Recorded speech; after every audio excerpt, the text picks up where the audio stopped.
Okay, so today we'll be making the Scarlet Witch headpiece from Doctor Strange and the Multiverse of Madness. All the materials needed are provided with links in the description. The template used is self-made and I am providing a free link to it below as well in the description. So the first thing you need to do is cut out the shape of the template on the EVA foam. I use the thickest yellow blade just to cut out the shape of the paper. To make sure the template stays in place, I use blue tape to secure it to the EVA foam. For the closer details, I am using the second blue X-Acto knife for the outward shape of the headpiece, starting with broad shapes and becoming more detailed as I go. For the inside of the headpiece, I use the smallest red blade because it's most precise for smaller details. Make sure you are cutting carefully with your finger placement so you don't hurt yourself.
For the little details, I suggest cutting out all the parts on the template before cutting them out on the EVA foam, because if you're not careful, the paper could shift or rip, causing you to mess up.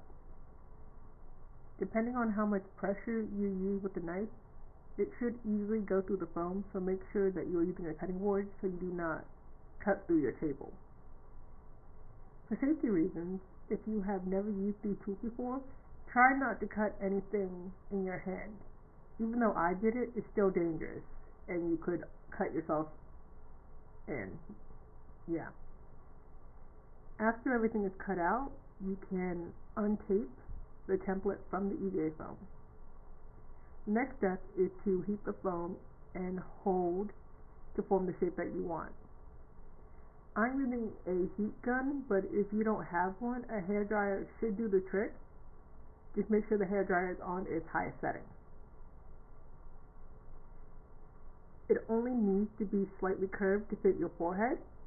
So a tip I suggest is to either hold it to your head or like a mannequin head if you want it to have a perfect shape. The next step is to hot glue the band to have it stay on your head.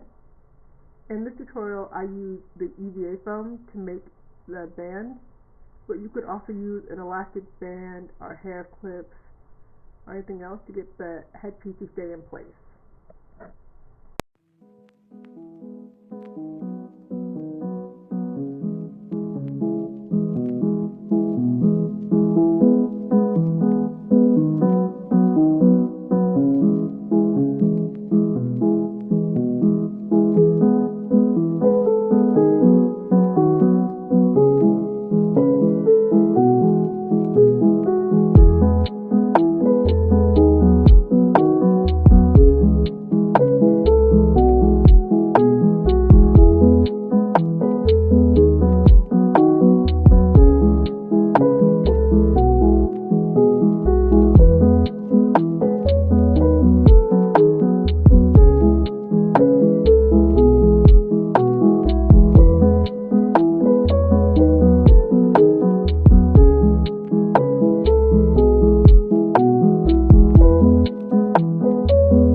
The next part is to paint the headpiece.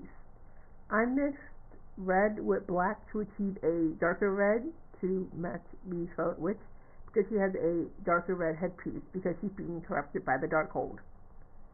I also painted part of the band because it could peek out from under my wig that I normally wear, and I personally like to keep the magic of the cosplay together, so I would like to color match it. I chose to use acrylic paint, but for larger projects using an airbrush tool is better and more effective to evenly cover the project. If you are hand painting, you can run into the issue of uneven painting, but regardless of if it's uneven or not, you should always apply 2 coats of paint onto the headpiece or any other project you make to make it even looking and correct any mistakes you might have overlooked. For example, getting the edges and in between the cracks of the headpiece would be great because it looks better in pictures and it solidifies that, like, hey, this is a real thing.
everything is finished drying, it's time for the final step.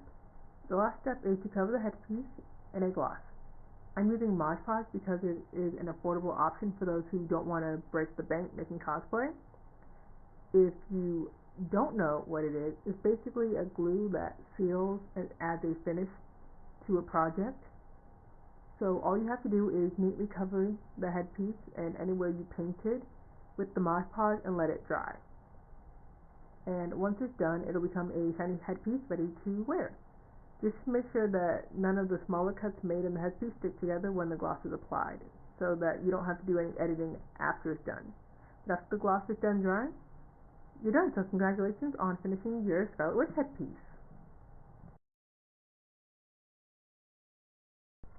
Here are some examples of the headpiece I made on some of my wigs.